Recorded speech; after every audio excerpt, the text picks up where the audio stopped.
नमस्कार दोस्तों, मैं विकास शाक्य एक बार फिर से आप सबका स्वागत करता हूं अपने चैनल पर। और आज हम डिस्कस करने जा रहे हैं अष्टावक्र गीता चैप्टर नंबर 18 के दो श्लोक नंबर 39 एंड 40। ठीक है, ये दो श्लोक हम डिस्कस करेंगे। लेकिन हर बार की तरह इस बार भी वीडियो शुरू करने से पहले, श्लोकों को डिस्कस करने से पहले मैं आपको बता दूं कि अगर आपको स्पिरिचुअल स्टडी अपने आप से शुरू करनी है या आप शुरू कर चुके हैं तो आपको एक चीज जरूर कर लेनी चाहिए कि आप भगवत गीता के चैप्टर नंबर 13 और चैप्टर नंबर 14 को सबसे पहले पढ़ जाएं। उनमें परा अपरा प्रकृति के 24 तत्वों के बारे में बताया गया है। मन बुद्धि अहंकार ये भी उन्हीं 24 तत्वों में है। प्रकृति के जो 3 गुण होते हैं वो भी इन्हीं सभी 24 तत्वों के अंतर्गत होते हैं। ये किस तरीके से काम करते हैं, किस तरीके से प्रकृति के इन 24 तत्वों की आपस में जब क्रिया होती है, यानी इन 24 तत्वों में 3 गुण भी हैं और बाकी के जो तत्व हैं, रेस्ट ऑफ द एलिमेंट्स, जो भी आपके 23 तत्व हैं, उनके साथ जब क्रिया होती है तो क्या उत्पन्न होता है? कर्म उत्पन्न होता है। तो ये 24 तत्व किस तरह से आपस में अभिक्रिया करके, आपस में रिएक्शन करके कर्म उत्पन्न करते हैं, इसके बारे में आप 13वें और 14वें चैप्टर से आसानी से समझ सकते हैं। भगवत गीता का 13वां और 14वां चैप्टर आपको सबसे पहले पढ़ लेना चाहिए। उसके अलावा 3 उपनिषद हैं, एक तो है केन, एक है मुंडक और मांडुक्य। 3 उपनिषद हैं।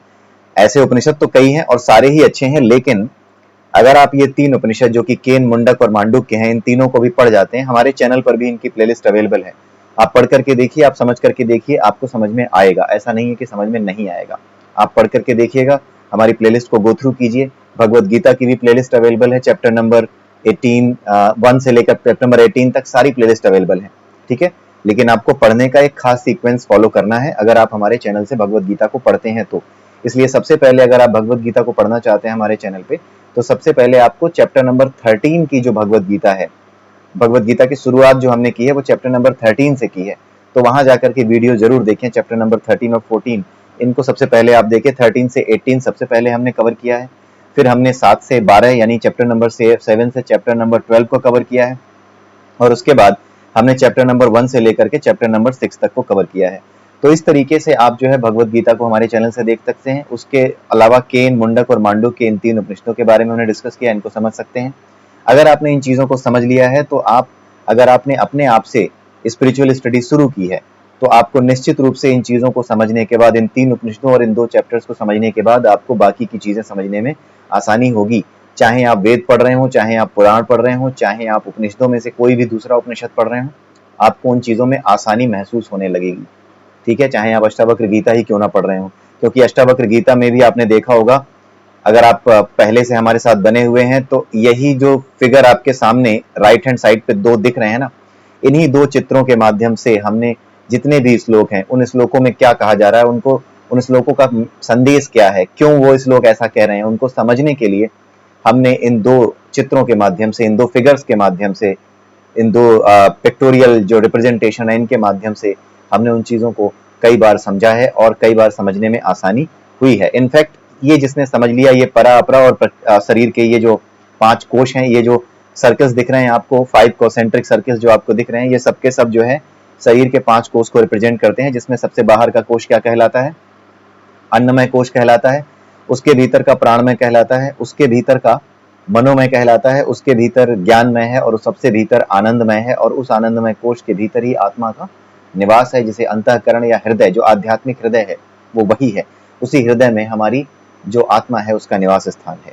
ठीक है, तो निश्चित रूप से आपको मदद मिलेगी। और हर बार की तरह मैं एक बार और ये चीज दोहरा दूं कि इन चीजों को पढ़ने के बाद, या किसी भी तरह का योग आप करते हैं, भक्ति योग, ज्ञान योग, कर्म योग, ध्यान योग, किसी भी योग को फॉलो करते हैं, तब भी जब तक आपको गुरु की कृपा प्राप्त नहीं होती, तब तक आपका अंतःकरण दिव्य नहीं हो पाएगा।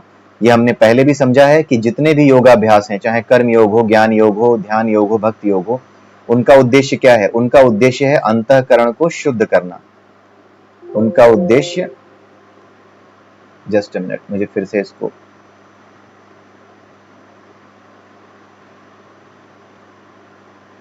उनका उद्देश्य जो हमारे योग अभ्यास है, उनका उद्देश्य है अंतःकरण को शुद्ध करना। अंतःकरण की शुद्धि होती है, लेकिन अंतःकरण को दिव्य बनाना, जब तक दिव्यता नहीं आती तब तक आत्म का दर्शन नहीं होता या आत्म का अनुभव नहीं होता। या आप ये कह लीजिए कि बोध को आप प्राप्त नहीं होते। भगवान बुद्ध के संबंध में भी एक कथा प्रचलित है जिसमें ये कहा गया है कि वो योगाभ्यास द्वारा, वो ध्यान द्वारा, वो लगातार ध्यान में बैठे रहते थे, वो अपने ज्ञान को लगातार बढ़ा रहे थे। लेकिन जब वो अपने ज्ञान को बढ़ा रहे थे तो एक दिन एक पैशाचिक शक्ति उनके सामने आई, जिसे कहते हैं मार। ठीक है, मार ये क्या करती है, ये बेसिकली आपको वासनाओं में उलझाने के लिए, वासनाओं में उलझने के लिए क्या करती है, प्रेरित करती है। ठीक है, जैसे राहु की बात की जाती है ना हमारे यहाँ, वैसे वही राहु ही समझिए आप उसे। राहु की बात बौद्ध धर्म में भी की जाती है। मैं आपको बता दूं, किसी भ्रम में मत रहिएगा, सब कुछ सनातन से ही उत्पन्न है। ये जो वामपंथियों का सिखाया हुआ बौद्ध धर्म है ना, इनसे दूर रहिए, क्योंकि बौद्ध धर्म के मानने वाले आज के समय में सबसे ज्यादा परेशान इसीलिए हैं और उनकी समदृष्टि इसीलिए बिगड़ी हुई है क्योंकि उन्होंने वामपंथियों के बताए हुए बौद्ध धर्म को पढ़ना शुरू कर दिया। वामपंथियों ने जानबूझ करके ये बताया कि बौद्ध धर्म एक नास्तिक धर्म है। जो अपने बोध को प्राप्त करने की बात करता हो वो कोई भी धर्म नास्तिक नहीं होता। कोई भी धर्म जो कि भगवान को प्राप्त करने की बात करता हो वो नास्तिक धर्म नहीं होता। ये इनकी बताई हुई बेकार की बतौलेबाजी है, इसमें मत आइएगा। ठीक है, तो जो भगवान बुद्ध थे उनके पास भी ये मार नाम की एक पैशाचिक शक्ति सामने आई। जब वो सामने आई तो वो उनको बार बार वासनाओं की ओर, संसार की ओर खींचने लगी, लेकिन उन्होंने बड़े ही धैर्य से उसका सामना किया। ये कुछ और नहीं है, ये प्रकृति का एक तत्व है जो विचार के रूप में, जो हमारी इंद्रियों को प्रेरित करता है, अचानक से हमारे मन को प्रेरित करने लगता है और हमारा अपने ऊपर कंट्रोल भी नहीं रह जाता। अचानक से ये प्रेरणा के रूप में हमारे सामने आता है और हम फिर से उन चीजों में उलझ जाते हैं जिन चीजों से हम भाग रहे थे या फिर जिनको छोड़ करके हम अपने बोध को प्राप्त करने का प्रयास कर रहे थे। तो ये सब कुछ होता है। ठीक है, तो आप जान भी नहीं पाते हो और ये वासनाएं किस तरह से आपको उलझा लेती हैं, ये सब कुछ होता है।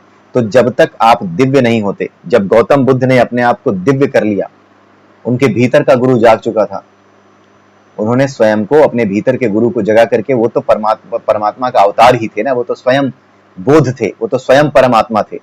इस वजह से क्या हुआ कि उनको ये सारी चीजें अपने आप को दिव्य बनाने के लिए किसी गुरु की आवश्यकता नहीं पड़ी। उनके ऊपर स्वयं ही, जो ध्यान योग के माध्यम से जब उन्होंने अपने आप को आगे बढ़ाया तो उनके भीतर का गुरु स्वयं जागृत हो गया। लेकिन हम सबके भीतर का गुरु ऐसे जागृत नहीं हो सकता, हर किसी के साथ ऐसा नहीं हो सकता। तभी तो गौतम बुद्ध को स्वयं सिद्ध, स्वयं आत्मबोध कहा गया है। और बाकी जो लोग होते हैं, अगर कोई अपने आप को जरा सा ध्यान में बैठा ले और जरा से अनुभव होने लगे तो वो कहता है पता नहीं मैंने तो कौन सी स्टेट अचीव कर ली है। फिर कई बार ऐसा भी करने लगता है कि अपने ही धर्म कानून बनाने लगता है, कहता है ये मानो नहीं तो सबको मारो जो ना माने। तो ये जो ध्यान योग है ये बड़ा ही विचित्र योग है। इसमें जरा सी गलती हुई नहीं कि आप संसार के लिए समस्या बन जाते हैं।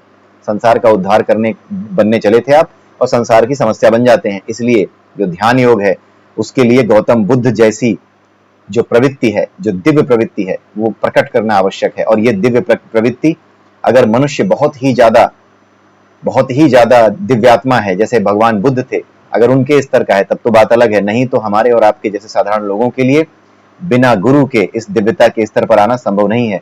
शुद्धता प्राप्त कर सकते हैं आप, हो सकता है अंतःकरण की केवल स्वाध्याय के माध्यम से, लेकिन ये दिव्यता ये गुरु के माध्यम से ही आती है। और जब तक गुरु के माध्यम से ये दिव्यता नहीं आती, आप अपने वास्तविक स्वरूप यानी बोध को अनुभव नहीं कर पाते। यही अंतर है। ठीक है, आइए अब देखते हैं आज के 39वें श्लोक को। बहुत ही सिंपल श्लोक है, ज्यादा समझाने लायक इसमें कुछ नहीं है। इसमें 39वें श्लोक में यह कहा जा रहा है कि जैसे जो अज्ञानी होता है वो शांत होने की इच्छा करता है। कब करता है? अज्ञानी शांत होने की इच्छा तब करता है जब उसे ये पता चलता है कि इस संसार में जो मैं भाग रहा हूं, मैं भाग भाग के थक गया हूं। इस संसार को पाना वास्तविक उद्देश्य नहीं है। वास्तविक उद्देश्य है अपने आत्म को पाना, आत्मबोध को प्राप्त होना। सबसे पहले उसके भीतर ये इच्छा प्रकट होती है, किसी के भी भीतर ये इच्छा ही प्रकट होती है आत्मबोध की, तभी वो क्या करता है, आध्यात्मिक जीवन में आगे बढ़ता है। लेकिन यहाँ पर अष्टावक्र जी कह रहे हैं कि जैसे ही कोई अज्ञानी आत्मबोध के बारे में जानता है और उसके लिए जो आवश्यक शर्त है कि अपने मन को शांत करना है, अपने मन को वासनाओं से शांत करना है, वासनाओं की वजह से जो उथल पुथल मनोमय कोष में बनी हुई है इससे दूर होना है, तो वो क्या करता है, वो इच्छा करता है कि मैं अपनी वासना को शांत करूंगा ताकि अपने बोध को प्राप्त कर सकूं। जब वो इच्छा करता है तो क्या प्रकट होता है? जब वो इच्छा करता है तब वो योग की तरफ जाता है, तब वो साधना की तरफ जाता है, वो तपस्या के मार्ग की तरफ जाता है, ज्ञान योग, ध्यान योग, कर्म योग, भक्ति योग, इन मार्गों की तरफ जाता है। जब वो इन रास्तों पर चलता है तो ये तो संसार है, इस संसार में उसे तरह तरह की मुसीबतें झेलनी पड़ती हैं। जैसे ही उसके सामने मुसीबतें आती हैं, ध्यान से सुनिएगा, ये अनुभव की बात है, ये सबके साथ होता है। जैसे ही व्यक्ति साधना शुरू करता है, ये सोचता है कि मैं अपने आप को, अपने बोध को प्राप्त करूंगा और मैं आगे बढ़ूंगा साधना के पथ पर, चाहे वो ज्ञान योग का मार्ग हो, भक्ति योग का मार्ग हो, कर्म योग का मार्ग हो। तो जब वो इस योग में आगे बढ़ता है तो इस संसार में पहले की ही तरह अब भी उसके सामने क्या आती हैं? समस्याएं आती हैं। ठीक है, बच्चे बड़े हो रहे हैं, बच्चों की आवश्यकताएं बढ़ रही हैं, पत्नी की आवश्यकताएं बढ़ रही हैं, घर बनाना है, बच्चों के लिए अच्छी शिक्षा की व्यवस्था करनी है, ऊंची शिक्षा लेने जाएगा मेरा बेटा, मेरा बच्चा, मेरी बेटी, जो भी हो, उसके लिए उपाय करने हैं। तो जब ये उपाय आते हैं तो होता क्या है? वो विचलित हो जाता है। ये योग साधना तपस्या, वो दोनों के बीच में कंफ्यूज हो जाता है। मैं इसीलिए कह रहा हूं, ध्यान से सुनिएगा, ये सबके अनुभव की बात है। वो फिर कंफ्यूज होता है, उसे लगता है कि मैं शायद दोराहे पे खड़ा हूं, इधर जाऊं कि इधर जाऊं। वो भूल जाता है कि उसे दोराहे पे खड़ा नहीं होना है, उसे स्वाभाविक रूप से अपने सारे कर्म करने हैं। अगर वो परिवार चला रहा है तो परिवार को चलाना है। उसे इस बात को सोच करके कि मैं तो परिवार चला रहा हूं, मैं तो पैसे कमाऊंगा, मैं तो भगवान को याद नहीं कर पाऊंगा, ये सोच करके अपने आप को, अपने मन को दुखी करने की या अपने आप को कष्ट देने की आवश्यकता नहीं, अपने मन को कष्ट देने की आवश्यकता नहीं है। ठीक है, ऐसा नहीं है कि आपको पहले काम करने हैं फिर भगवान को याद करना है, या फिर भगवान को याद करना है तो फिर संसार का कोई काम ही नहीं करना है। ऐसा नहीं है। कुल मिला के आपको करना यह है, भजते जाओ, करते जाओ, यानी राम भजो काम करो, काम भी करते जाओ और ईश्वर का नाम भी लेते जाओ, यानी ईश्वर का नाम लेते हुए काम करो। काम करने के बाद नाम नहीं लेना है, ये नहीं करना है। ये जो कंफ्यूजन है कि हमारे सामने ये जो काम आ रहा है ये तो मेरी आध्यात्मिक उन्नति में बाधक है, नहीं। अपने जीवन के कर्म किए बिना जो आपके सामने आए हैं उनको किए बिना आपका सन्यासी बनना, आपका किसी भी तरह से आध्यात्मिक उन्नति में आगे बढ़ना पॉसिबल ही नहीं है। आपको शांति मिल ही नहीं सकती। इसीलिए भगवान कृष्ण ने अर्जुन से कहा था कि तुम इस युद्ध से भाग जाओगे ना तो भी तुम्हें शांति नहीं मिलेगी। अगर तुम भाग भी गए इस युद्ध से तो भी तुम वही करोगे जो करने के लिए मैं तुम्हें अभी कह रहा हूं कि युद्ध करो, और तुम कह रहे हो नहीं करूंगा। ठीक है, इसका एक बड़ा ही सिंपल एग्जाम्पल आपके सामने है। जब लड़ाई समाप्त हुई महाभारत की, तो जो आपके भगवान कृष्ण के भाई थे बलराम जी, उन्होंने क्या किया था, लड़ाई जब शुरू हुई थी तब तो ये कहा कि भाइयों भाइयों में लड़ाई ना हो, इसलिए मैं इस युद्ध को रोकने की प्रार्थना करने, या इस युद्ध में विनाश ना हो, जो लोग मारे जाएं उनकी आत्मा को शांति मिले, इसलिए मैं तीर्थ यात्रा पे जा रहा हूं, मैं युद्ध नहीं करूंगा। उन्होंने पूरे युद्ध में एक भी दिन पार्टिसिपेट नहीं किया, वो तीर्थ यात्रा पर चले गए। लेकिन वो क्या थे? वो प्रवृत्ति से एक क्षत्रिय थे, एक योद्धा थे जो धर्म के लिए लड़ता है, जिसका काम है धर्म के लिए लड़ना। इसलिए वो अपनी प्रवृत्ति के अनुसार उस युद्ध से दूर नहीं रह पाए। याद कीजिए, जब युद्ध का आखिरी दिन था, जब दुर्योधन की जंघा भीम ने तोड़ दी, तो वो आते हैं बीच में और कहते हैं कि इसने गुरु की मर्यादा का उल्लंघन किया है। इसके गुरुओं ने इसे बताया था, भीम के गुरुओं ने इसे बताया था, और मैंने स्वयं इसे बताया था कि कमर के नीचे गदा युद्ध में प्रहार नहीं किया जाता। आ गए वो युद्ध में, बीच में वो शामिल हो गए। उन्होंने बोला कि अब मैं भीम को मारे बिना चैन से नहीं बैठूंगा। जब आप युद्ध में थे ही नहीं तो आप आ कैसे गए? ये प्रश्न एक अलग प्रश्न है कि अब क्या कर रहे हो।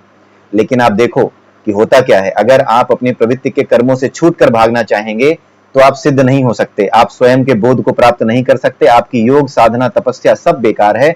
यदि आपने अपने निश्चित निर्धारित कर्मों का त्याग कर दिया है तो आप समझ जाइए कि आपका पूरा जीवन बेकार है। आपकी ये साधना केवल एक ढोंग है। आप ढोंग नहीं कर रहे, लेकिन ढोंग बन जाएगी। ढोंग बन जाएगी क्यों? क्योंकि इसका कोई लाभ आपको नहीं होगा, आपकी बेचैनी और बढ़ जाएगी। इसीलिए यहाँ पे कहा गया है, बड़ा ही गूढ़ श्लोक है, ये है बड़ा सिंपल, लेकिन जब तक आप कनेक्ट नहीं कर पाएंगे ना, आप समझ नहीं पाएंगे। अज्ञानी जैसे शांत होने की इच्छा करता है, यानी अज्ञानी ये सोचता है कि मुझे शांति कैसे मिलेगी, जैसे अर्जुन सोच रहा था मुझे शांति कैसे मिलेगी, जब मैं इस युद्ध से भाग जाऊंगा तो मुझे शांति मिल जाएगी, क्योंकि मुझे अपने भाइयों को मारना पड़ रहा है, मुझे ऐसा लग रहा है कि मुझे इन्हें मारना पड़ेगा, इनको मार करके मुझे शांति नहीं मिलेगी, इनके बिना जीना आसान नहीं होगा। ये मुझे जीने नहीं दे रहे, लेकिन इनके बिना भी जीना मेरे लिए आसान नहीं होगा, शांति मुझे तब भी नहीं मिलेगी। इसलिए अच्छा ये है केशव कि मैं स्वयं इस युद्ध को छोड़ करके कहीं तपस्या करने चला जाऊं। ठीक है, तो भगवान कृष्ण ने जो उससे कहा था कि तुम शांति को प्राप्त नहीं होगे इस युद्ध से भाग करके, वैसे ही अष्टावक्र जी यहाँ समझा रहे हैं कि अज्ञानी जब शांत होने की इच्छा करता है तो वो योग साधना तपस्या के मार्ग पर चलता है, लेकिन उसको अज्ञानी इसीलिए कहा है क्योंकि जब जीवन की समस्याएं उसके सामने आती हैं तो उसके मन में एक नए तरीके की उथल पुथल मच जाती है कि अब मैं किधर जाऊं। वो धीरे धीरे धीरे ये स्थिति अज्ञानियों की स्थिति से बेहतर स्थिति है, लेकिन इसी समय गुरु की आवश्यकता होती है। उसी समय इस ज्ञान को सही से समझने की आवश्यकता होती है कि कर्म को त्यागने का मार्ग सिद्धि का मार्ग नहीं है। ठीक है, कर्म का त्याग आप नहीं कर सकते। अगर आप एक कसाई भी हैं जिसका काम है बकरा काटना, मुर्गा काटना, और प्रवृत्ति से ये कर्म बचपन से आप करते आए हैं, तो आप इस कर्म से विमुख होकर के अगर आप ये सोचेंगे कि मैं साधु सन्यासी बन जाऊं, तो आपको ज्ञान हो ही नहीं पाएगा। आप ऐसे सन्यासी बनेंगे जो सत्यानाशी बन जाएगा। ठीक है, अपने प्रवृत्ति के अनुसार आपको जीवन मिला है, आपने अपने जीवन का चुनाव नहीं किया है, आपकी प्रवृत्ति के अनुसार ही आपको वो जीवन मिला है। जहां आप फिट बैठते थे वहीं पर आपकी ऊर्जा ने पदार्थ का रूप धारण किया है। Energy is converted into material, energy ही पदार्थ में यानी ऊर्जा ही पदार्थ में मटेरियल में कन्वर्ट होती है। तो जैसी आपकी एनर्जी है, आपने जैसे कर्म किए, आपने मरने के बाद ये शरीर छोड़ दिया, बाहर का हिस्सा ही छूटता है, ये जो अन्नमय कोश है यही छूटता है।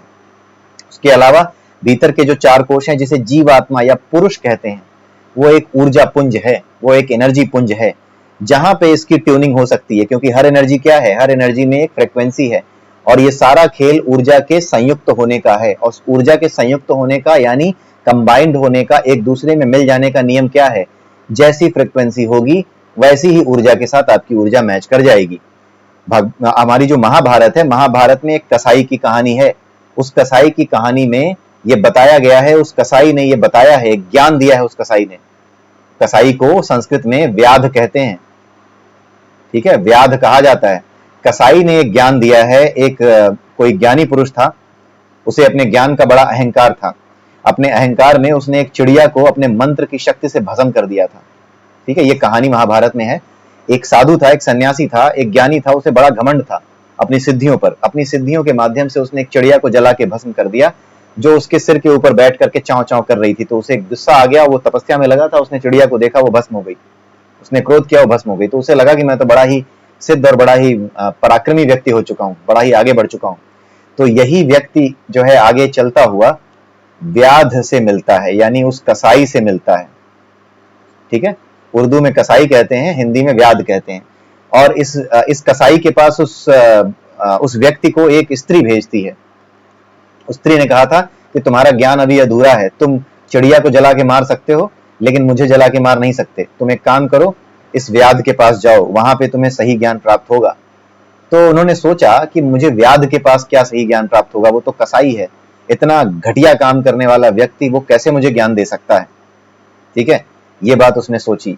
लेकिन जब वो व्याध के पास पहुंचा, कसाई के पास पहुंचा, तब उसने ये जाना, जब कसाई ने ये बताया कि मेरा ये शरीर ये मुझे मेरी प्रवृत्ति के अनुसार मिला है, मैंने काम करते करते करते अपने कर्म को करने करते, केवल अपने कर्म योग का पालन करते हुए, जो कर्म मेरे सामने आया है उस कर्म को करते हुए, कर्मयोग में स्थित होकर के कर्मयोग का पालन करते हुए मैंने इस ज्ञान को प्राप्त कर लिया है जिसे तुमने कई सालों तपस्या करके प्राप्त किया है, और तुमसे कहीं बेहतर मुझे पता है।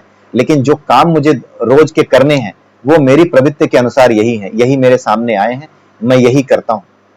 ठीक है, लेकिन मैं भगवान का नाम लेकर के ये काम करता हूं क्योंकि जीवन चलाने के लिए मुझे कोई ना कोई काम करना है, और मैं इसके अतिरिक्त और कोई काम नहीं कर सकता। मुझे ज्ञान तो है, ज्ञान तो पूरा है, लेकिन ज्ञान का अधिकारी, ज्ञान देने का अधिकारी, मैं अपने आप को ज्ञान देने लायक या कहीं पर जाकर के बैठ जाऊं साधु बनकर के आओ मैं सबको ज्ञान दूं, ये नहीं कर सकता। क्योंकि मेरी प्रवृत्ति से ये कर्म मेरे हिस्से आया है, और मैं समाज में कितना भी प्रयास कर लूं, मुझ पर किसी का विश्वास होना जैसे तुम्हें नहीं हुआ था, ये इतनी आसानी से हो नहीं सकता। इसलिए मैं जो कुछ अभी कर सकता हूं प्रवृत्ति के अनुसार कर रहा हूं। कल का कौन जानता है, कल हो सकता है मैं बहुत बड़ा ज्ञानी बन जाऊं, कल हो सकता है कि ईश्वर की कृपा से मुझे बहुत सारा सम्मान एक ज्ञानी के रूप में मिले। लेकिन तब तक, जब तक ये स्वाभाविक रूप से नहीं होता, मुझे अपने स्वभाव से उत्पन्न कर्म यानी ये कसाई वाला कर्म करना होगा। यही जो बातचीत है ना महाभारत में, बातचीत जो कही गई है, यही जो बातचीत हुई है व्याध और वो जो व्यक्ति था, उन दोनों के बीच में जो बातचीत हुई है, उसी को महाभारत में व्याध गीता के नाम से जाना जाता है। ठीक है, एक गीता ये भी है व्याध गीता, इसको भी कभी डिस्कस कर लेंगे, व्याध गीता को भी। ये बड़ी इंटरेस्टिंग बात है, और कर्मयोग का रहस्य व्याध गीता में छुपा हुआ है।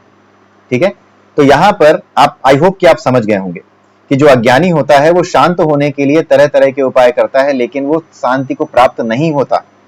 तब तक प्राप्त नहीं होता जब तक कि वो इन चीजों से लड़ भिड़ करके आगे निकल नहीं जाता, सही गुरु का मार्गदर्शन नहीं मिल जाता, या अपने आप ही सही रास्ते पर वो नहीं आ जाता।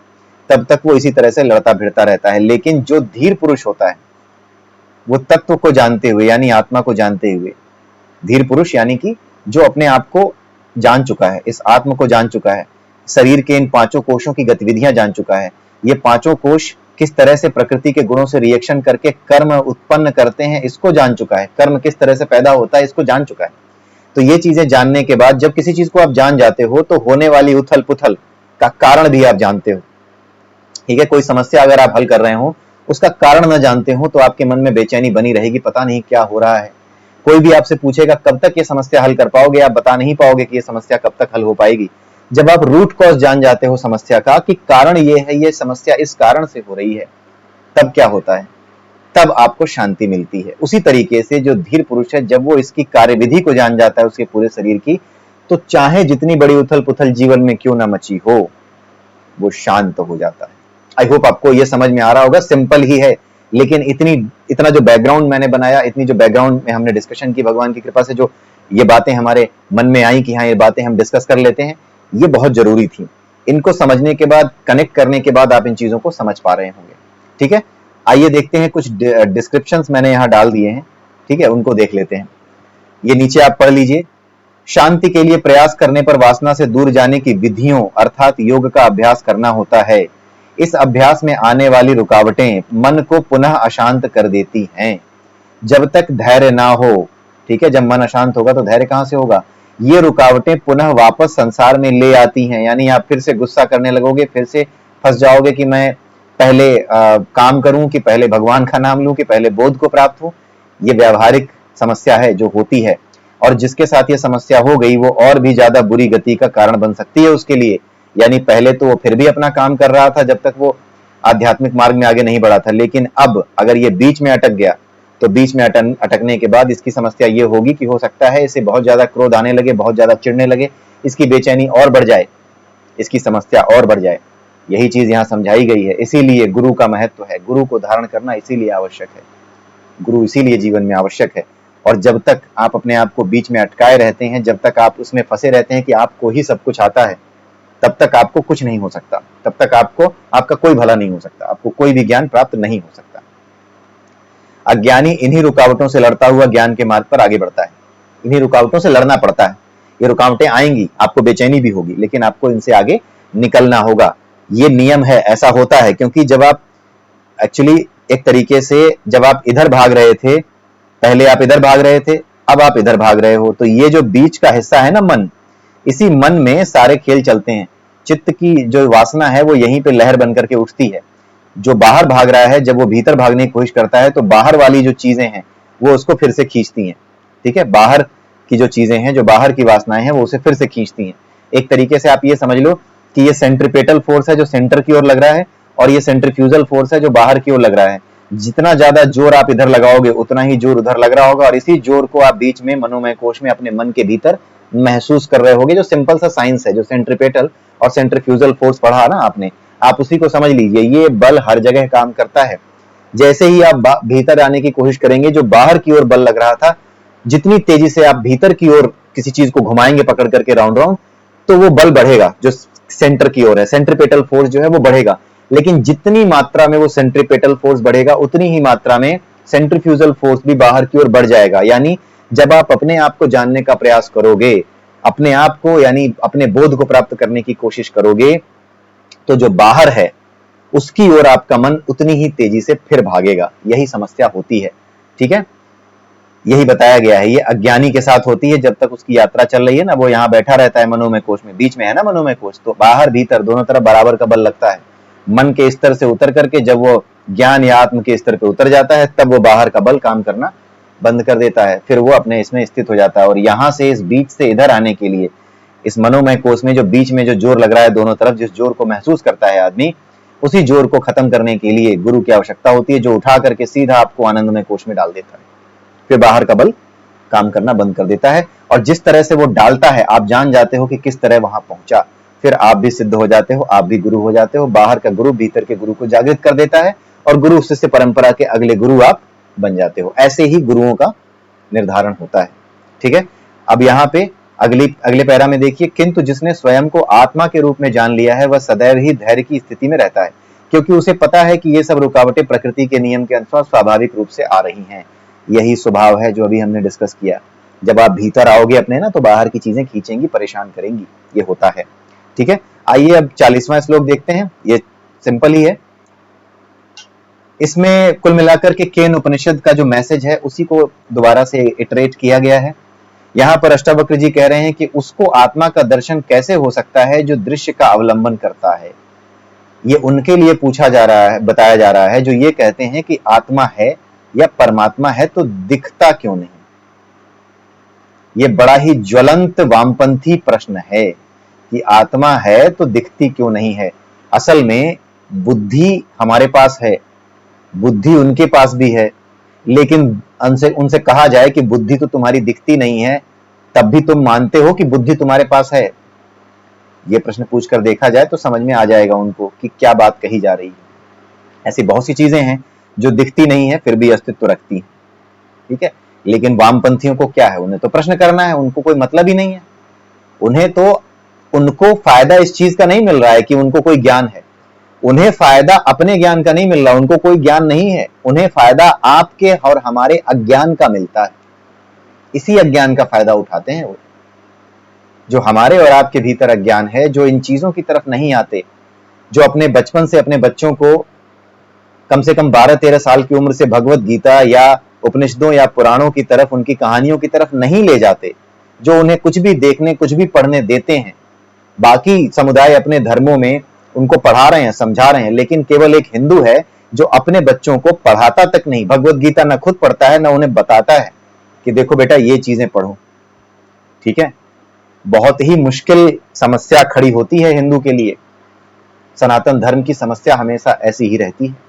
जीत ये जाता है, जीत इसलिए जाता है क्योंकि ये बिल्कुल एक सस्टेनेबल मॉडल है, इसको गिराया जा ही नहीं सकता सनातन धर्म को, इसीलिए ये जीत जाता है। ये फिर जीत जाएगा, आने वाले समय में फिर इसे चुनौती मिलेगी, मिल रही है और मिलेगी, लेकिन ये जीत जाएगा। लेकिन गलती पता है इस चुनौती के आने का कारण क्या है? इसके आने का कारण केवल और केवल हम हैं।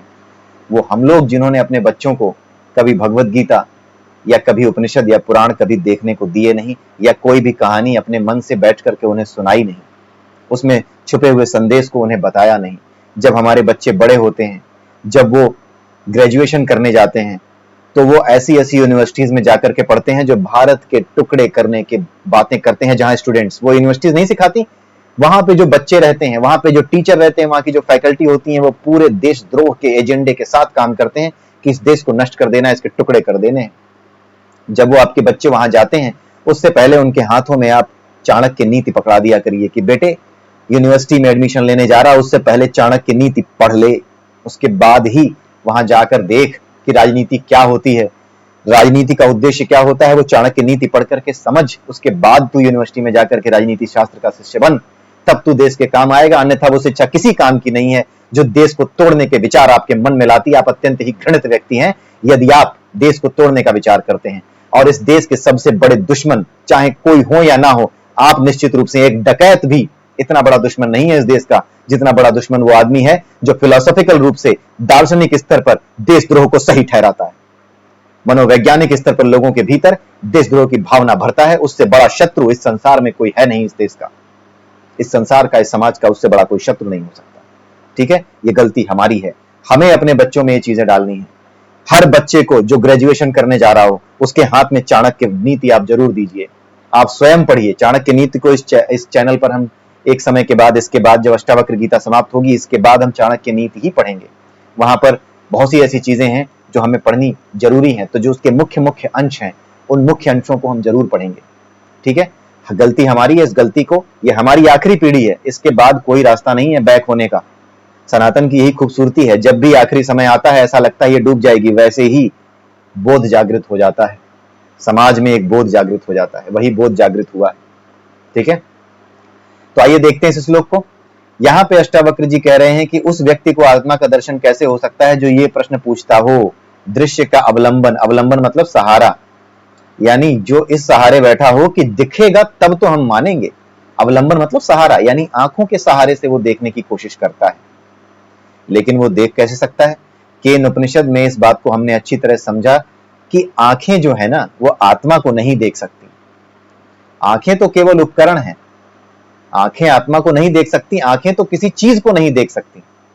आंखें किसी चीज को नहीं देख सकती। आंखें तब देखती हैं जब हमारे भीतर चेतना होती है।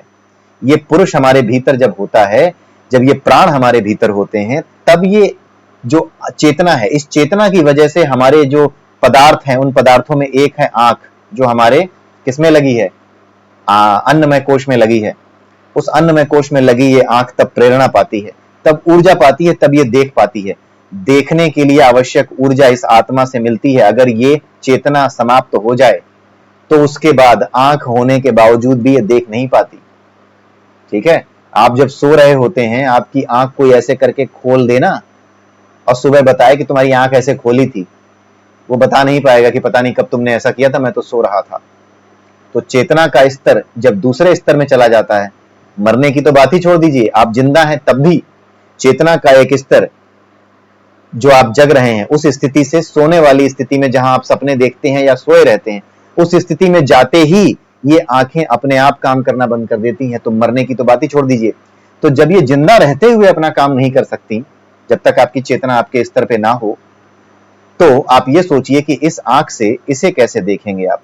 इस आंख से तो इस संसार को आप नहीं देख पाते जब तक चेतना आपकी वापस लौट कर ना आए, आपके सोते हुए शरीर में जागृत चेतना वापस जागृति के स्तर पर स्थित ना हो, तब तक तो आप संसार को नहीं देख सकते अपनी आंखों से। तो इस आत्मा को क्या देखोगे? इसीलिए केन उपनिषद में कहा गया है कि आत्मा आंखों से नहीं देखी जा सकती, क्योंकि आंखें स्वयं आत्मा के कारण देखती हैं। उसे आंखों के द्वारा नहीं देखा जा सकता, क्योंकि आंखें उसके कारण देखती हैं। ठीक है, वह आंख की आंख है, वह कान का कान है, वही चेतना है, वही ब्रह्म है। यही तो बताया गया है। इसीलिए यहां पर अष्टावक्र जी इस बात को दोहरा रहे हैं, वही बात दोहरा रहे हैं जो उपनिषद में लिखी हुई है, कि उसको आत्मा का दर्शन कैसे हो सकता है जो देख सकने लायक उपकरण यानी आंख का इस्तेमाल करके उसे देखना चाहता है। लेकिन जो धीर पुरुष होता है, धीर पुरुष यानी क्या? जो इस क्रिया विधि को जानता है, जो केन उपनिषद के इस संदेश को जानता है, ठीक है, जो इस चीज को जानता है, जो दिखने वाली चीजों को न देख करके उन पर ध्यान लगाता है जो नहीं दिखती हैं, और न दिखने के बावजूद भी वो सारे काम करती हैं, उन्हीं के कारण सब कुछ होता है। जो व्यक्ति ज्ञानी होता है वो कारण पे ध्यान देता है, और कारण हमेशा सूक्ष्म होता है या न दिखने वाला होता है, आंखों से न दिखने वाला होता है। जैसे हम जानते हैं कि जब हम खाना खाते हैं तो हमारे शरीर को क्या मिलती है? ऊर्जा मिलती है। लेकिन वो ऊर्जा धुएं की तरह दिखती है या कोई पत्थर बन करके तैरने लगती है हमारे शरीर में। कैसी दिखती है वो ऊर्जा? वो नहीं दिखती है, वो दिखने वाली चीज तो है नहीं। हवा भी चल रही है, हवा भी चल रही है, हवा के दबाव के कारण हवा चल रही है, उसमें भी ऊर्जा है। दिखती है क्या? इस चीज को मैंने इतनी ऊंचाई पे पकड़ा है, इसमें भी ऊर्जा है। कौन सी ऊर्जा है? पोटेंशियल एनर्जी है।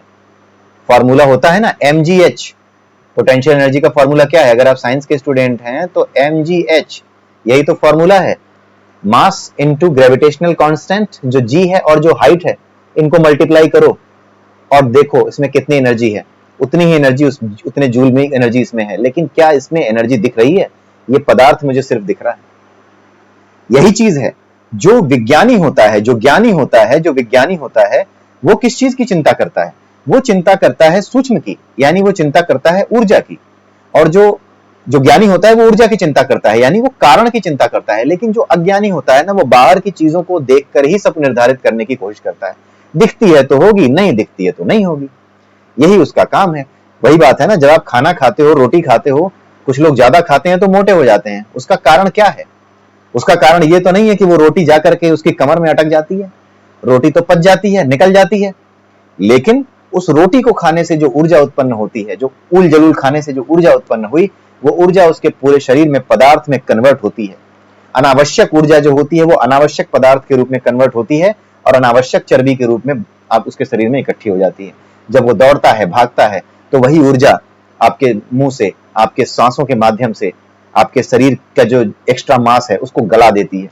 कोई काट के थोड़ी फेंकते हो, जब आप दौड़ना शुरू करते हो, रनिंग करते हो, तो ऐसा थोड़ी होता है कि ओ आज तो 2 किलो मांस गिर गया नीचे, पेट दौड़ रहा था, पेट पर से 10 ग्राम नीचे गिर गया, ऐसा थोड़ी होता है। ये दिखता नहीं है लेकिन होता है। और यही वामपंथी गधों की सबसे बड़ी समस्या है कि प्रैक्टिकल से प्रैक्टिकल चीज को भी ये गधे समझ नहीं पाते। ठीक है, तो यही आज के इस चैप्टर में जो 2 श्लोक थे यहीं पर हम इनको समाप्त करते हैं। और ये आप ये देख लीजिएगा, ये दोनों जो मैसेज हैं यहाँ पर, मैंने जो मैसेज यहाँ पर डाले हैं, जो पैराग्राफ्स दिए हैं, ये वही है जो अभी हमने डिस्कस किया। तो आई होप कि आपको ये चैप्टर की ये जो 2 श्लोक हैं ये समझ आए होंगे। और अगले वीडियो में हम फिर 2 श्लोकों के साथ फिर से मिलेंगे। आई थिंक बुधवार या बृहस्पतिवार को मैं अगला वीडियो डालूंगा अष्टावक्र गीता पे, क्योंकि 3 दिन कुल मिला के 6 वीडियो में डालने की कोशिश कर रहा हूँ पूरे हफ्ते भर में, जिसमें से 3 वीडियो संस्कृत लैंग्वेज पर हों और 3 वीडियोस आपके अष्टावक्र गीता पर हों, ऐसी मेरी कोशिश है।